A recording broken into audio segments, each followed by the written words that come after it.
Bonjour et bienvenue sur Original Comics. Bonne année à vous. On espère que vous avez passé de très bonnes fêtes et que vous vous êtes régalé avec plein de belles bandes dessinées sous le sapin. Mais aujourd'hui, nous, il est l'heure de vous présenter les premières sorties comics de cette année 2024, en commençant avec un quoi de neuf chez Panini Comics. Plein de belles choses sont à attendre et on va pas perdre beaucoup plus de temps et on commence tout de suite. Comme chaque début de mois, nos sorties s'accompagnent des traditionnels soft covers qui rassemblent les aventures des plus grands héros de la maison des idées, et on continue la fantastique saga de Krakoa, période pour les X-Men, avec la sortie du 24e et 25e tome de Destiny of X, qui nous réserve pas mal de choses assez fantastiques, notamment des batailles assez dantesques dans X-Men Red, des révélations hyper percutantes dans Immortal X-Men, la suite du combat fratricide entre Wolverine et le Fauve, et d'autres joyeusetés, notamment le voyage de Bishop à travers le temps et l'espace. Du coup, des choses toujours cool. Je vais pas non plus redire à chaque fois ce que je dis, mais moi je trouve que les X-Men c'est toujours fantastique. Air Krakoa, il y a toujours plein de trucs. Pour moi, Destiny of X c'est vraiment l'âge d'or, et c'est là où on a les meilleures séries.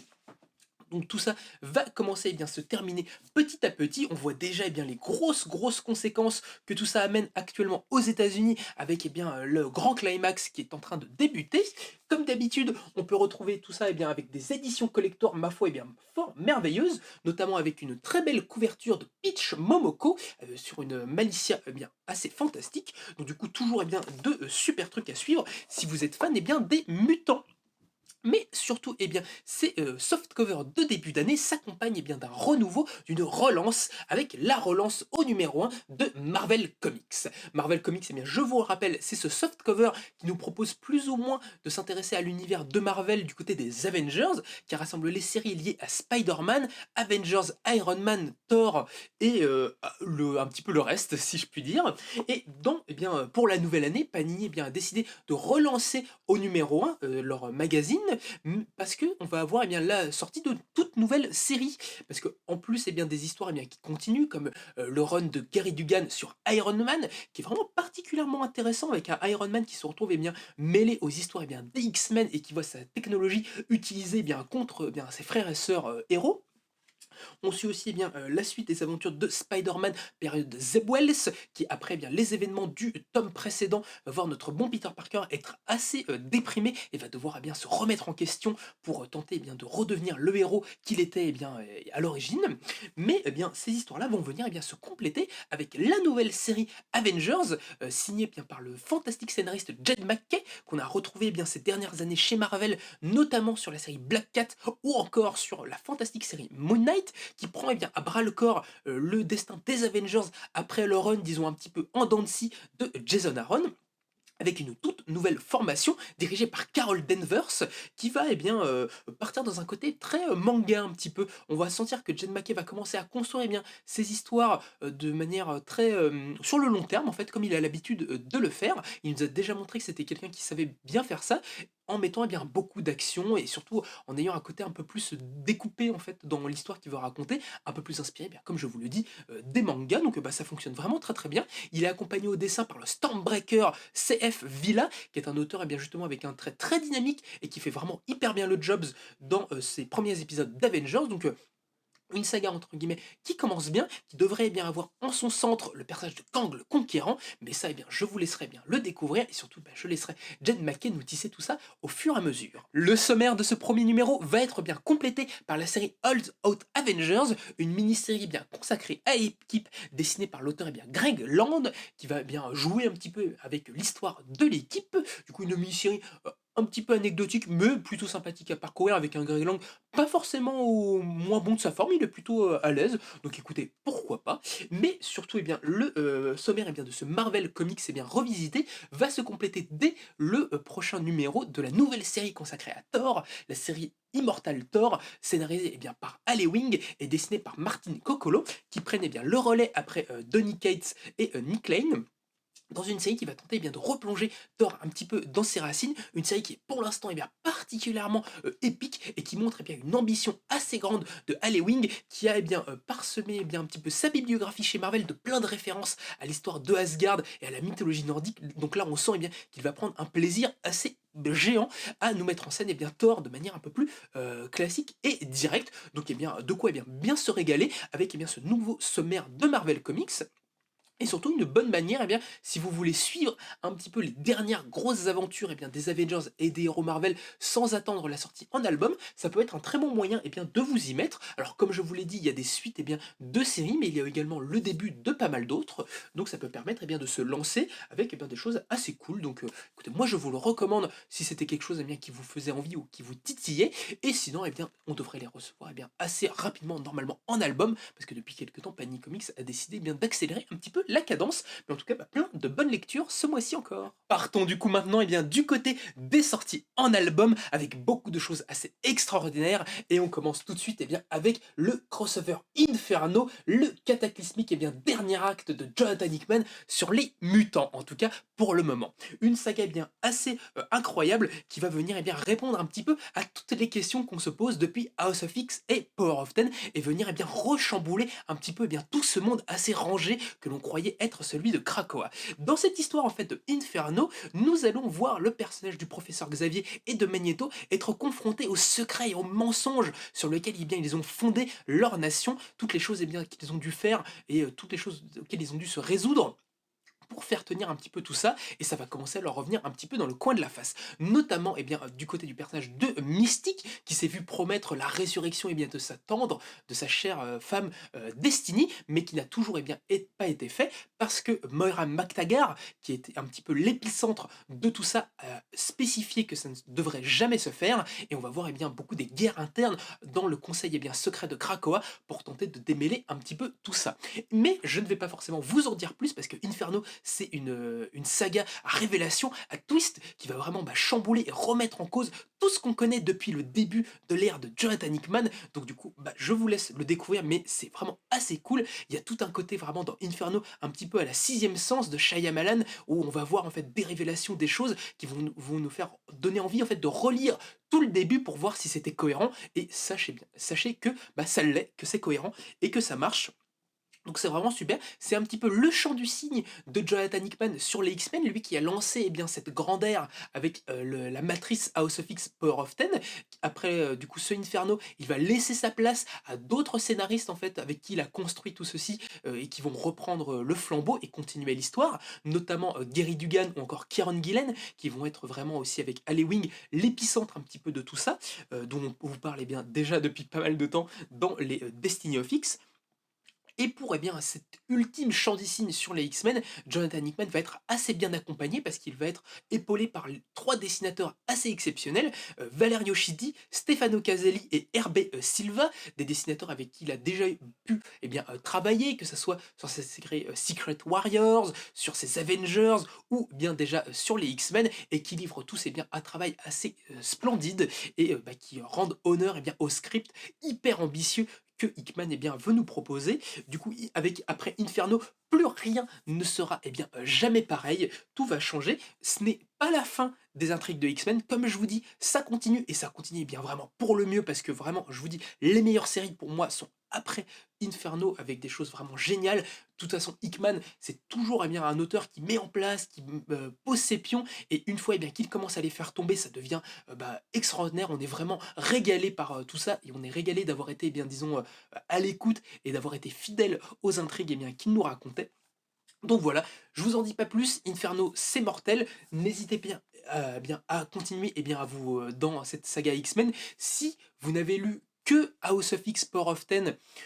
bon, vous pouvez, je sais que vous vous poserez sans doute la question, vous pouvez tenter eh bien d'aller vers Inferno. Il vous manquera, disons, quelques petites subtilités, mais écoutez, vous pourrez peut-être un petit peu reprendre le train en marche pour aller vers la suite eh bien, de ces X-Men. Mais bien, sinon, je vous conseille d'être vraiment plutôt à jour sur les dernières grosses sagas, notamment le Hellfire Gala ou les séries X-Men, pour ne rater aucune des grosses subtilités que tout ce récit va nous révéler. Enchaînons maintenant avec moi, une de mes séries préférées sorties chez Marvel, ces derniers mois, dont j'attendais beaucoup la sortie en français pour vous en parler. Je veux bien sûr parler de la dernière série consacrée aux Gardiens de la Galaxie, scénarisée par le duo Colin Kelly et Jackson Lanzing et dessinée par le merveilleux Kev Walker.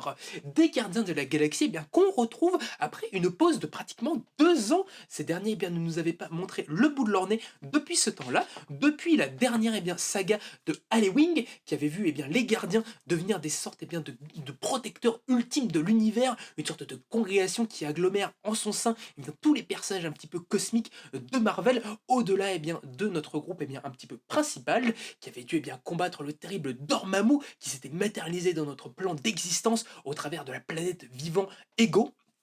et qui avait pas mal bouleversé les systèmes interstellaires. Et à partir de là, nos gardiens n'ont pas complètement arrêté de chômer, au contraire même,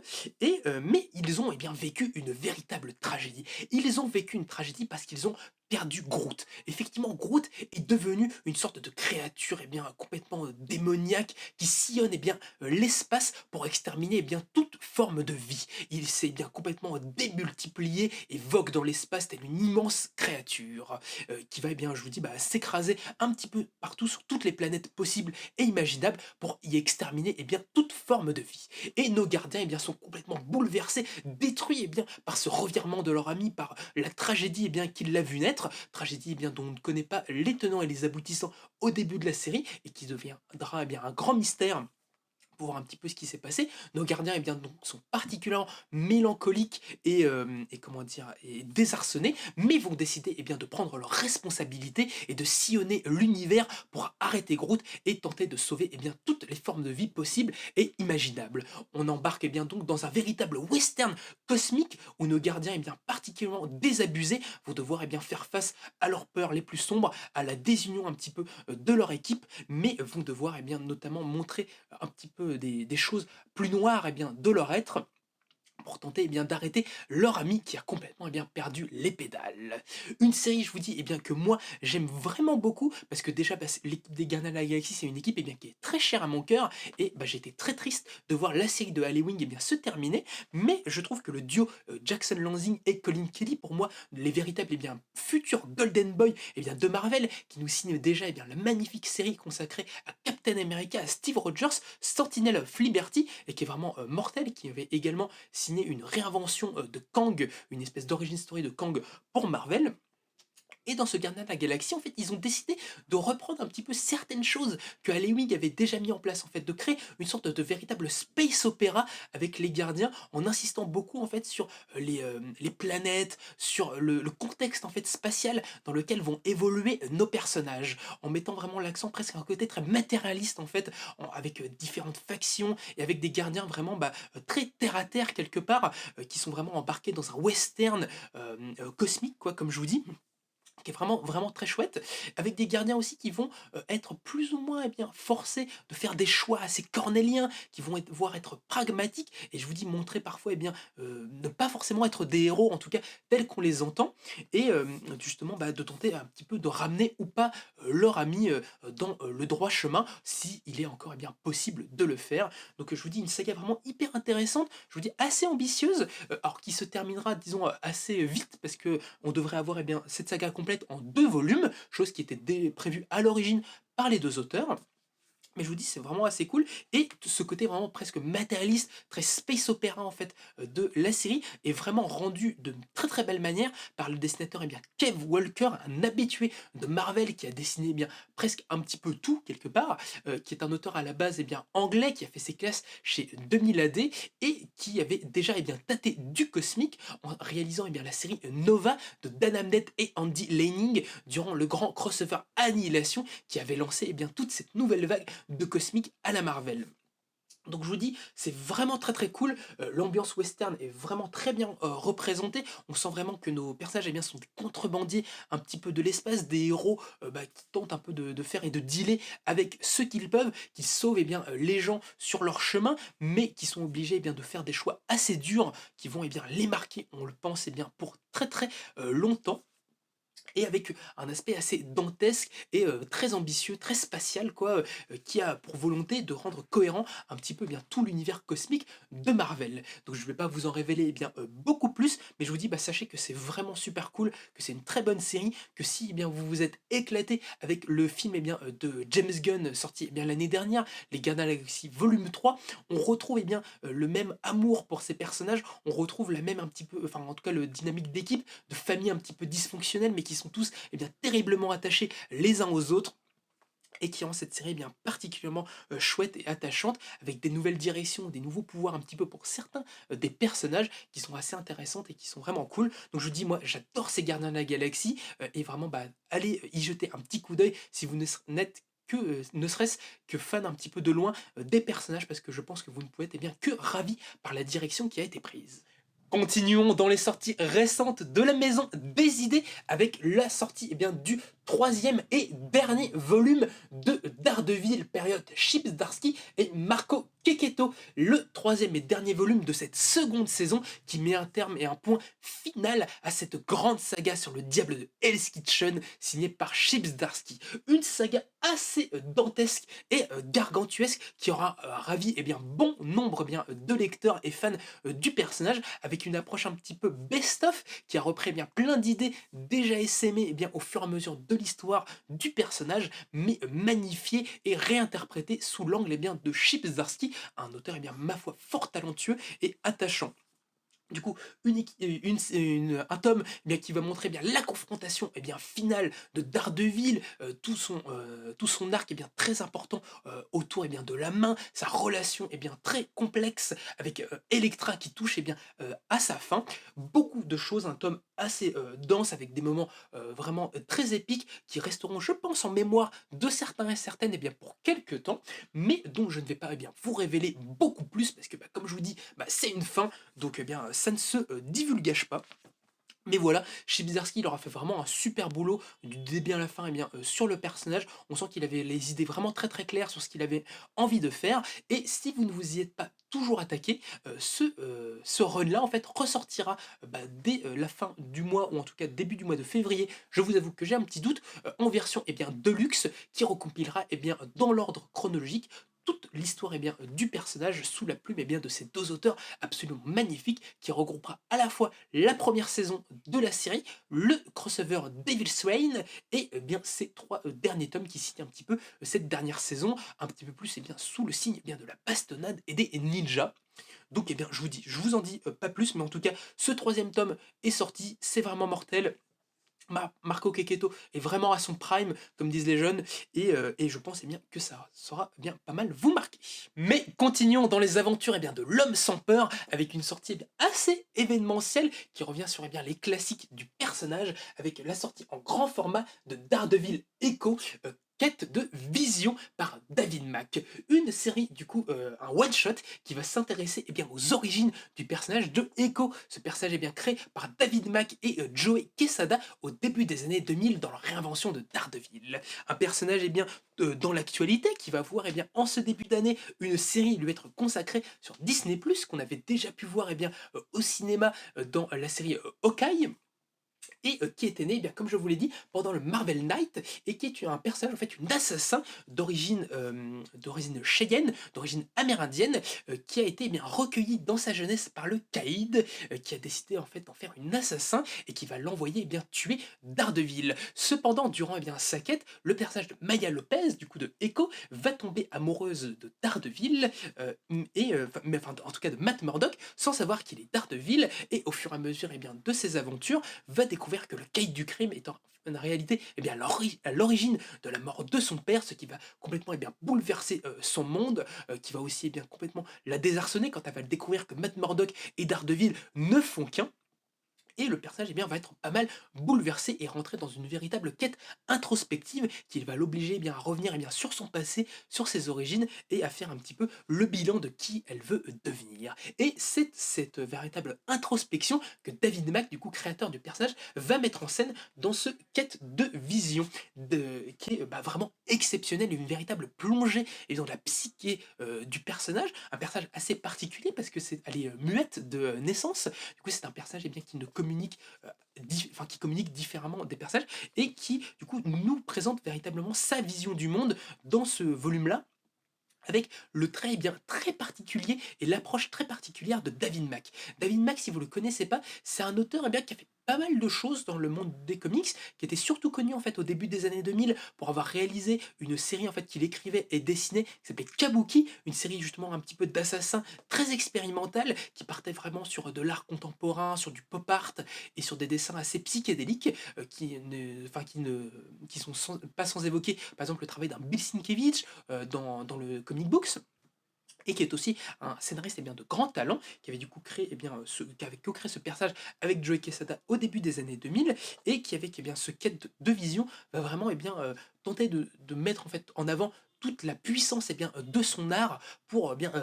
vraiment nous plonger dans le regard de cette héroïne sans pareil. Et je vous dis, alors, je ne saurais pas vraiment comment le décrire avec des mots, mais pour moi, il a un trait, une approche hyper expérimentale et hyper sensitive dans ce volume-là, quoi. Vous le verrez sans doute avec les pages qui passent devant vous, mais c'est absolument sublime, une véritable œuvre d'art qui peut faire autant des références à Gustav Klimt, aux expressionnismes allemands, autant qu'à des ouvrages de comic books de Frank Miller ou de Bill Sienkiewicz, quoi. C'est assez gargantuesque, je vous dis, une œuvre d'art avec le grand mot, quoi, qui lève le petit doigt, si j'ai envie de vous dire, et qui est vraiment à lire, ne serait-ce si vous avez envie de découvrir plus sur ce personnage, et surtout si vous avez envie d'avoir vraiment une expérience de bande dessinée unique. C'est vraiment, vraiment super. Alors, c'est pas forcément le scénario le plus, comment dire, innovant du monde, mais par contre, la forme est assez exceptionnelle, quoi. David Mack, c'est un auteur assez rare qu'on avait pu retrouver ces dernières années avec Brian Michael Bendis sur une série indépendante qui s'appelait Cover, qu'on n'a pas encore eu en français, mais qui était aussi vraiment, vraiment mortel et qui avait surtout beaucoup collaboré avec Bendis sur la série Jessica Jones en signant toutes les couvertures de la série. Donc vraiment un auteur assez complet, assez intéressant. Et je vous dis, alors j'ai du mal à vous dire à décrire avec des mots ce quête de vision, mais si vous êtes amateur d'expériences vraiment iconoclastes dans le monde de la bande dessinée, c'est vraiment à lire. Et si vous avez découvert le personnage assez récemment, le personnage d'Echo, alors que ce soit dans la série télé ou peut-être dans les pages de Avengers de Jason Aaron, parce qu'elle était assez présente, elle était devenue le nouvel hôte du Phénix. Longue histoire pour une autre fois sans doute, mais voilà, donc je vous dis, c'est vraiment super chouette, c'est hyper imaginatif et surtout on sent la volonté en fait de David Mack de presque en fait nous plonger dans le regard de quelqu'un en fait qui ne peut pas parler et qui donc est obligé de voir le monde d'une autre manière, d'avoir un regard plus affûté, de faire attention aux détails des gens, de voir tout ce qui l'entoure. C'est vraiment super chouette et je vous dis c'est vraiment super. Moi ça me fait beaucoup penser aussi à des, ouvrages, alors je vous dis de Bill Sienkiewicz évidemment pour moi c'est l'une des références les plus, évidentes, mais aussi, de Dave McKean, grand auteur aussi qui a beaucoup participé à Sandman par exemple, avec, Neil Gaiman qui avait fait le Batman Arkham Asylum avec Grant Morrison, qui a fait plein de trucs vraiment exceptionnels, Black Orchid avec Neil Gaiman toujours et qui sont vraiment des auteurs qui s'inspirent de l'art disons en général pour vraiment amener des choses unique dans la bande dessinée et surtout pour nous faire ressentir des expériences à nul autre pareil. Donc je vous dis, moi je vous conseille vraiment plus que tout ce Daredevil Echo Quête de Vision. Je pense que ça saura vous marquer pour les années à venir. Enchaînons maintenant sur une petite salve de must-have qui se propose de rééditer des classiques modernes ou plus anciens de la maison des idées. Et on va commencer par l'un des classiques des classiques. Je veux bien sûr parler de Marvel 1602 de Neil Gaiman et Andy Kubert. Une sorte de what if qui va se proposer de réimaginer les débuts de l'univers Marvel, mais à l'ère victorienne en 1602, comme l'indique très subtilement le titre. Le principe en fait de cette histoire, c'est que nous allons suivre le personnage de Sir Nicholas Fury, l'agent de la reine, qui va être chargé par Elisabeth II en personne de retrouver un artefact mystique possédé par le dernier membre des Templiers qui doit l'amener en Angleterre mais qui va avoir beaucoup de problèmes sur sa route, notamment parce que cet artefact est convoité par le terrible Victor Van Doom, maître de la Latverie, et par d'autres dangers qui se déroulent un petit peu partout dans ce 1602, dans cette ère victorienne sur sa fin, qui est en train d'être bouleversée par une apocalypse en devenir, et par la mort de la reine qui ne saurait advenir. Et notre bon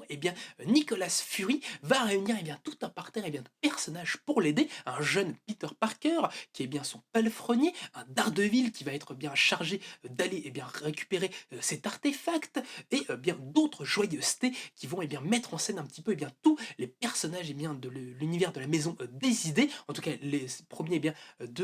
à être nés dans les années 60 par Jack Kirby et Stan Lee, mais dans ce contexte totalement changé et bouleversé. Une histoire hyper originale et très intéressante, avec un Neil Gaiman qui va vraiment avoir pour volonté de recapturer l'essence des débuts de Marvel, de reproposer un côté très choral, et surtout une espèce de joie de découvrir tout cet univers absolument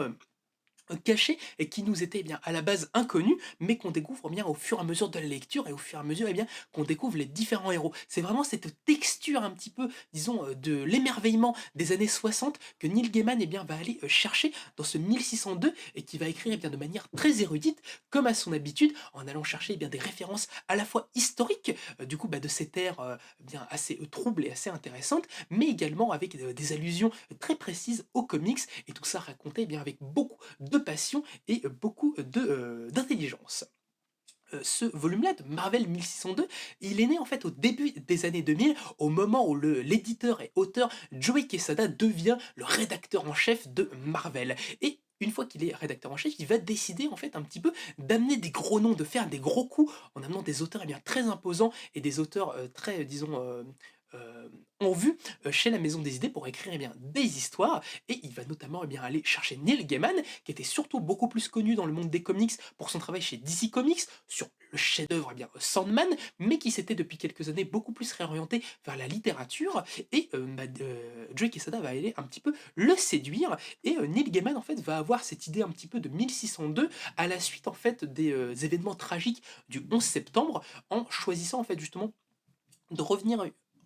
quelque part à un aspect un petit peu plus innocent de l'époque des années 60, même si bien l'histoire comporte beaucoup de subtilités et beaucoup de choses assez intéressantes et très dures, mais en faisant une histoire qui va mettre la part belle au dialogue, comment dire, à la paix, et qui va se défaire un petit peu de violence un petit peu gratuite. C'est un petit peu l'enjeu que Neil Gaiman va vouloir mettre un petit peu dans tout ça. Et Neil Gaiman, je ne sais pas si j'ai encore besoin de le présenter, hein, sans doute l'un des auteurs de comics, disons, les plus importants de l'histoire du médium. C'est vraiment un auteur passionnant. Moi, je vous dis Sandman, c'est sans doute, je pense, l'un de mes comics préférés. C'est vraiment super. J'adore aussi sa littérature. Vous avez peut-être pu découvrir son travail plus récemment avec des adaptations de son travail, comme avec la série American's God, ou encore Good Omens, qui adapte un magnifique roman qu'il avait écrit avec Terry Pratchett au début de sa carrière. Mais je m'égare un petit peu. Et pour, je vous dis, ce Marvel 1602, il va être vraiment très très inspiré, moi je trouve, de raconter une histoire vraiment très très cool, vraiment très chorale, qui met en avant plein de personnages super chouettes, et surtout qui va être magnifiquement illustré par l'auteur Andy Kubert, un cadre de la maison des idées, qui avait déjà réalisé beaucoup d'épisodes sur les X-Men dans les années 90 et 80 un petit peu.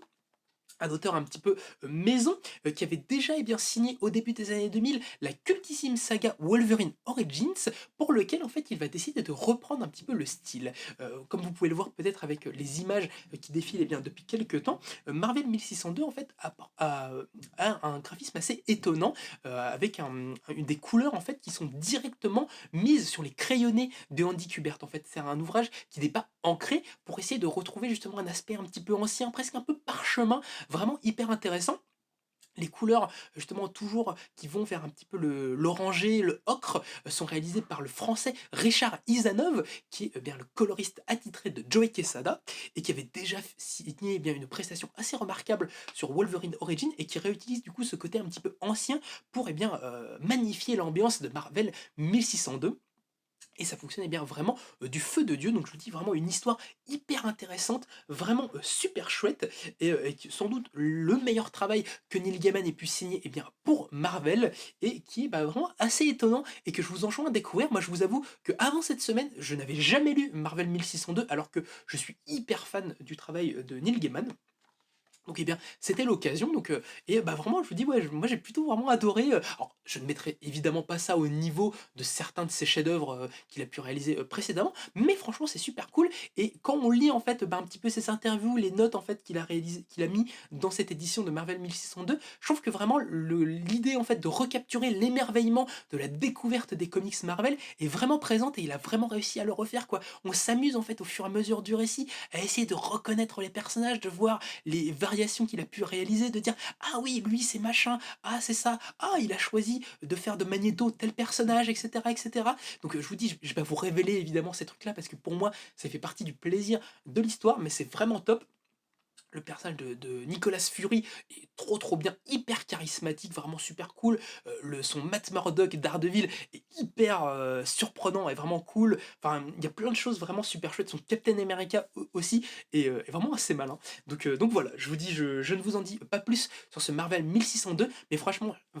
sachez que c'est vraiment un des classiques de Marvel du début des années 2000, et un ouvrage qui est vraiment très cool si vous voulez retrouver une sorte d'émerveillement, de découverte des super-héros. En parlant des débuts des personnages de Marvel, retournons vers quelque chose d'un petit peu plus conventionnel avec la sortie de l'ouvrage Mythos, le roman graphique Mythos réalisé par Paul Jenkins et Paolo Rivera, qui se propose de nous re-raconter, de nous réimaginer les origines des héros les plus iconiques de Marvel, en repartant un petit peu dans un côté un peu années 60. Du coup, je vous dis, le pitch c'est un petit peu près ça, c'est qu'on va revisiter les origines de Spider-Man, Captain America, Hulk, Ghost Rider et les X-Men, mais sous un trait un petit peu plus moderne et sous quelque chose d'un petit peu réimaginé par Paul Jenkins. C'est un ouvrage assez chouette, je vous dis, qui est surtout hyper intéressant et passionnant par les dessins de l'artiste Paolo Rivera, un artiste particulièrement rare, mais qui a un trait à couper le souffle, un auteur qu'on avait pu retrouver chez Marvel sur pas mal de choses, mais notamment sur les débuts en fait du Daredevil de Mark Waid dans les années 2010. Ces dernières années, on avait pu le voir partir travailler avec Mike Mignola sur l'univers de Hellboy. Et il avait pu réaliser beaucoup de choses. Et en fait, ce qui est hyper intéressant, moi, je trouve, dans ce mythos, c'est qu'il va d'abord en fait décider de peindre toutes ces séries en fait, et presque d'évoquer pour moi une sorte d'Americana à la Norman Rockwell en fait, de replacer ces personnages en fait de l'univers de Marvel presque dans la mythologie en fait de l'Amérique du début du XXe siècle. Et par ce choix graphique, je trouve qu'il arrive en fait à dégager et raconter beaucoup de choses sur ces véritables monstres, ces rebuts un petit peu de la société qui vont devenir de véritables héros et des figures mythologiques pour le siècle à venir et pour notre temps à nous, des véritables nouveaux mythes modernes sacralisés par ce trait absolument somptueux. Le scénario, réimaginé par Paul Jenkins, est assez efficace, quoique un peu rapide, je trouve, sur certaines histoires, où c'est vrai on enchaîne assez vite sur les origines de chaque personnage, mais bon, ça reste quand même assez chouette, et il fait quand même plutôt un beau boulot. Paul Jenkins, c'est un scénariste qu'on avait pu retrouver beaucoup au début des années 2000, qui avait notamment réalisé le Wolverine Origins, on y revient, ou encore la saga des Inhumains avec Jay Lee, pareil dans Marvel Knight.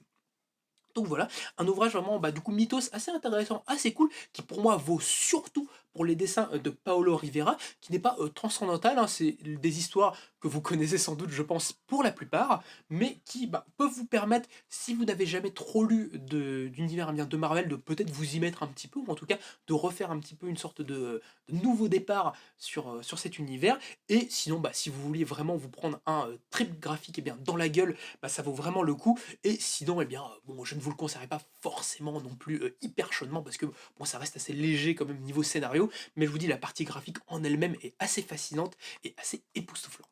Et terminons ce tour d'horizon des must-have avec la sortie de Civil War 2 de Brian Michael Bendis et David Marquez. Une nouvelle guerre civile qui va confronter nos super-héros préférés. Une guerre civile qui prend racine dans un contexte un petit peu particulier, car depuis des événements en fait d'Infinity et la confrontation entre Flèche Noire et Thanos, la ville des Inhumains a été complètement ravagée et a déversé en fait les brumes tératogènes, qui sont des brumes en fait qui permettent aux Inhumains de muter et de développer leur pouvoir une fois arrivés à maturité. Et ces brumes tératogènes en fait ont été dispersées un petit peu partout dans le monde de Marvel et ont commencé justement à se répandre dans un petit peu la population et surtout à faire naître de nouveaux inhumains, de toutes nouvelles personnes en fait qui voient leur gène être comment dire mis en place et développer des pouvoirs et des choses un petit peu étranges. Dans ce grand marasme un petit peu qui va voir les inhumains tenter de refaire nation et de rattraper un petit peu leurs bêtises, va naître un personnage qui s'appelle Ulysse et qui est un inhumain qui a un pouvoir très particulier, celui de voir dans le futur. Il peut voir les cataclysmes en fait avant qu'ils n'arrivent et ce pouvoir semble fort pratique et surtout semble salutaire à une ère où les héros vivent des événements assez tragiques et surtout sont confrontés à des morts terribles. Les pouvoirs de cet inhumain vont vouloir être utilisés par Carol Danvers, Captain Marvel, qui a vécu des tragédies assez terribles récemment, notamment durant un affrontement contre Thanos, durant lequel elle a perdu son être aimé, le personnage de War Machine,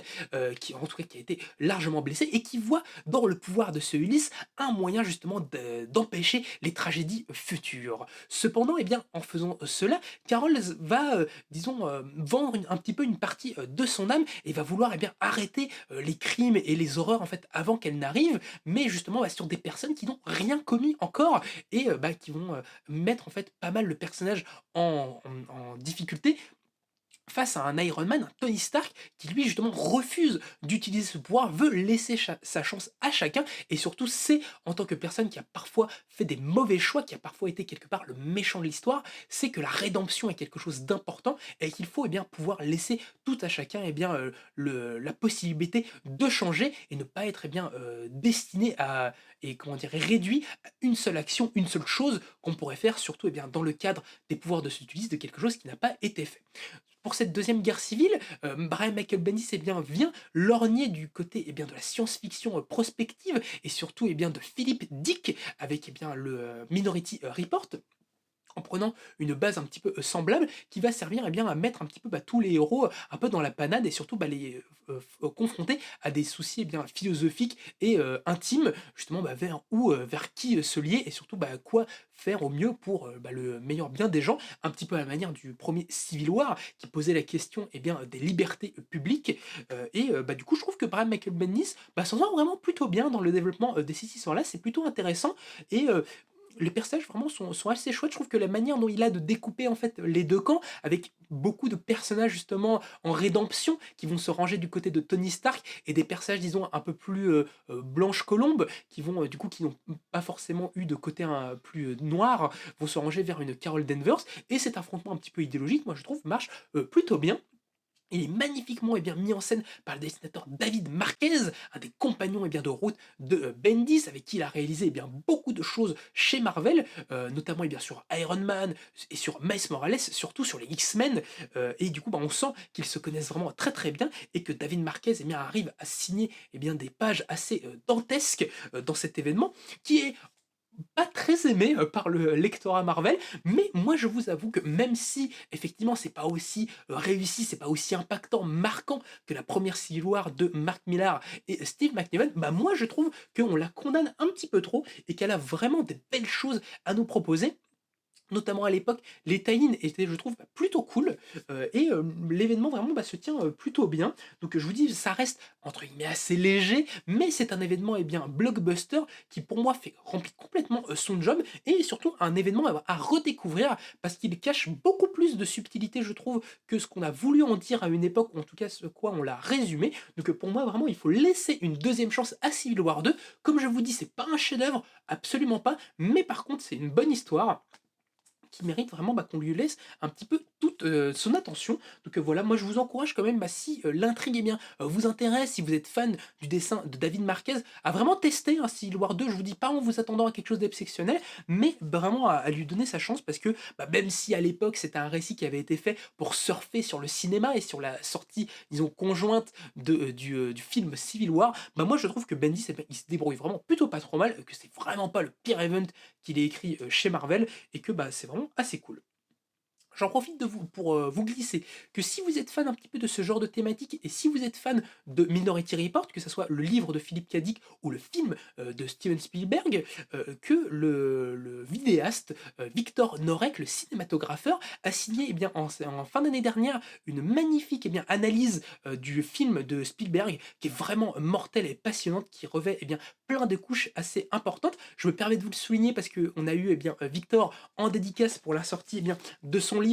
consacré à Steven Spielberg, du coup en fin d'année dernière, qui s'était vraiment très bien passé et qui était vraiment chouette. Un plaisir de le recevoir et surtout de découvrir la justesse de ses analyses. Donc je me permets un petit placement de produit au sein de cette vidéo parce que pour moi il y a le lien avec Minority Report. Donc je vous encourage aussi beaucoup à découvrir son travail. Alors il est un peu plus connu que nous, donc bon, j'imagine que vous êtes peut-être déjà passé par ses vidéos, mais en tout cas je vous conseille de les découvrir parce que c'est vraiment un des analystes pour moi les plus fins et les passionnants du YouTube cinéma français.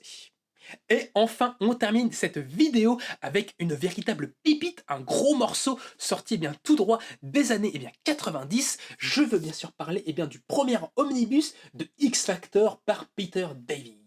Alors, qu'est-ce que c'est donc que X Factor? X Factor, en fait, c'est une série qui a été lancée courant des années 80 par Marvel pour enrichir et surfer sur le succès immense que connaissent les X-Men à cette période-là. Du coup, une période en fait qui va voir la naissance de beaucoup de séries spin-off qui vont étendre l'univers des mutants, notamment la série des Nouveaux Mutants par Chris Claremont, Bill Sienkiewicz et Bob Layton.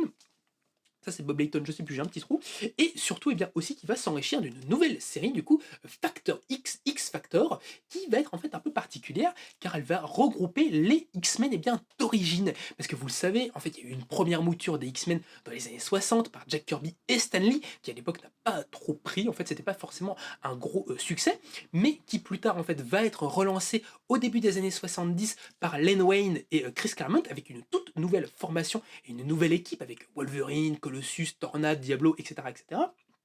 Et qui va s'adjoindre aussi d'anciens X-Men, mais les X-Men, disons, un petit peu d'origine, qui étaient composés de Iceberg, de Angel, de The Beast, étaient un petit peu mis de côté et vagabondaient un petit peu de ci, de là, dans les univers de Marvel. Le Fauve, par exemple, The Beast, va pas mal faire partie des Avengers, il a été parfois plus un Avengers qu'un X-Men, du coup c'est assez rigolo. Et en fait, plutôt au milieu des années 80, on va décider de rassembler les X-Men, les 5 X-Men originaux, dans leur propre série. Des X-Men qui ont bien grandi,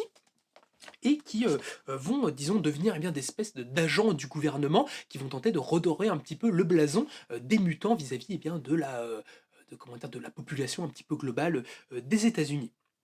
Cette première mouture elle va être vraiment assez cool. C'est là-dedans qu'on va voir les premières apparitions de méchants assez marquants, comme Apocalypse, que du coup Angel va devenir Dark Angel, enfin Archangel en tout cas. Et beaucoup de retournements assez cool. Une série qui va être en grande partie scénarisée par Louise Simonson et dessinée par Walter Simonson. Du coup, des auteurs vraiment assez cool. Louise Simonson qui était rédactrice avant chez Marvel, éditrice, qui devient ensuite scénariste. Et en fait, au début des années 90, un gros événement, en fait, l'événement de l'île de Muir, va pas mal restructurer l'univers des mutants, notamment avec le retour de Charles Xavier sur Terre, lui qui était parti dans l'espace avec les chiards et tout ça. C'est compliqué, on en reparlera sans doute un jour. Et en fait, du coup, les X-Men, disons, originaux, vont se remêler en fait avec les autres séries X-Men de l'époque. C'est à ce moment-là qu'on va avoir l'arrivée de la série juste X-Men par Chris Claremont et Jim Lee, qui va être un gros succès. Et du coup, les personnages ne vont plus être disponibles pour X-Factor. Et on va du coup décider de reformer une nouvelle équipe composée beaucoup plus de second couteau. Et cette équipe va être laissée pour les bons soins de Peter David, qui est un auteur qui avait commencé sa carrière justement en tant qu'éditeur chez Marvel et qui avait commencé au bas de l'échelle, notamment en s'occupant de la promotion des titres. et qui va gravir les échelons au fur et à mesure et va devenir notamment le grand scénariste de Hulk pendant presque une dizaine d'années et va montrer que malgré qu'il ne soit pas quelqu'un d'académique à l'origine, en fait, qui ne vient pas de l'écriture, et quelqu'un qui a vraiment des idées assez passionnantes et qui sait jouer avec les univers de super-héros en créant des choses justement, des destinées vraiment assez particulières et ambitieuses pour les personnages et surtout en creusant vraiment la psychologie de ces derniers. Pour cette nouvelle mouture de X Factor, il va être accompagné au dessin par un artiste vraiment hyper chouette qui s'appelle Larry Stroman et du coup, un artiste que j'ai découvert avec cette série et qui a un trait vraiment très très cool, très anguleux, justement très inspiré justement un peu de Walter Simonson, mais avec un dynamisme par exemple qu'on pouvait retrouver de Marc Silvestri qui signait déjà des épisodes des X-Men quelques temps plus tôt, mais avec une approche je trouve pour Stroman un peu plus métaphorique, un peu plus expressionniste, qui moi me parle vraiment tout à fait et je trouve signe des planches assez magnifiques sur ce X-Factor qui ont à mon sens, beaucoup moins vieilli et reste vraiment toujours aussi actuel, contrairement, disons, à d'autres sagas un petit peu de l'époque, du milieu des années 90, chez les X-Men. Et du coup, en fait, dans ce X Factor, on va avoir une nouvelle équipe qui va justement travailler avec le gouvernement, une équipe menée par le personnage de Havok et qui va recruter le personnage de Polaris, de Jamie Madrox, l'homme multiple, et qui va s'en joindre d'autres personnages au fur et à mesure et qui va vraiment montrer tout le talent de Peter David pour donner une humanité forte à chaque personnage, notamment l'un des premiers arcs, on va voir le personnage de l'homme multiple être justement confronté à ses pouvoirs en fait et ce qu'implique le fait de se multiplier et de parfois voir certains de ces doubles mourir, qu'est-ce que ça engendre, qu'est-ce qui est l'humain, la réalité, tous ces trucs-là, c'est vraiment super chouette. Et vraiment, mine de rien, saupoudré d'un humour un petit peu soap opéra et de ce qui était un petit peu le fort des X-Men à l'époque, Peter David arrive à développer des choses assez dures, assez matures en fait pour l'époque, et à nous faire vraiment une saga hyper intéressante autour de cette équipe vraiment constituée de second couteau qu'il a la possibilité vraiment de manœuvrer et de construire à son souhait et c'est vraiment super en fait, c'est vraiment trop bien X Factor et je vous dis vraiment une pépite de ces époques-là, je trouve beaucoup moins exubérante que d'autres séries de l'époque comme par exemple, X Factor ou les X-Men un peu de cette époque-là quoi, c'est un peu plus à échelle humaine mais pas moins intéressant. Et je vous dis avec un graphisme, moi je trouve assez somptueux, une série qui verra aussi les premiers chapitres signés pour Marvel de Joey Quesada, qui signe aussi pas mal de couvertures pour la série. Et je vous dis, c'est vraiment très très cool. Si vous aimez le travail de Peter David sur Hulk, je ne peux que vous enjoindre vraiment à découvrir ce X-Factor, surtout parce qu'on a un crossover avec Hulk à l'intérieur, un crossover dans lequel Hulk va tenter de devenir un petit peu le maître, ou en tout cas de délivrer un pays un petit peu d'Amérique latine, et qui va devoir être confronté à X-Force qui vont tenter de l'arrêter. Du coup, assez intéressant. Et pareil, des questionnements sur l'État, sur la liberté, la révolution, vraiment assez cool quoi. Donc je vous dis, mine de rien, Peter David, il est assez malin dans la manière de nous raconter des histoires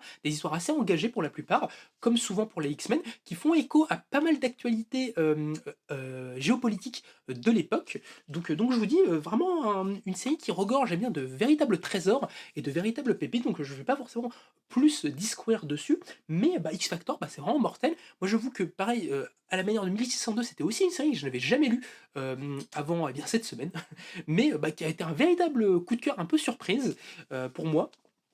Et je vous dis, j'étais à la fois charmé par le graphisme que je trouve très somptueux et par l'écriture vraiment tout en subtilité de Peter David avec des parcours de personnages vraiment assez touchants. Peter David, en fait, il va signer un premier run sur l'équipe d'une quinzaine d'épisodes, si je ne dis pas de bêtises, et va partir en fait de la série, et qui va être repris un petit peu par d'autres personnes. Et en fait, au milieu des années 2000, enfin au début des années 2000 plutôt, Peter David en fait va revenir chez Marvel et va du coup reprendre en main le destin de X Factor et continuer un petit peu leurs aventures. Et en fait, comment dire, ces nouvelles sagas réalisées à partir des années 2000 que Panini en fait va éditer dans les prochains omnibus. Normalement, si je ne dis pas de bêtises, les omnibus X Factor en fait seront compris en 3 volumes qui du coup regrouperont vraiment tous les runs successifs de Peter David qui a quand même mine de rien construit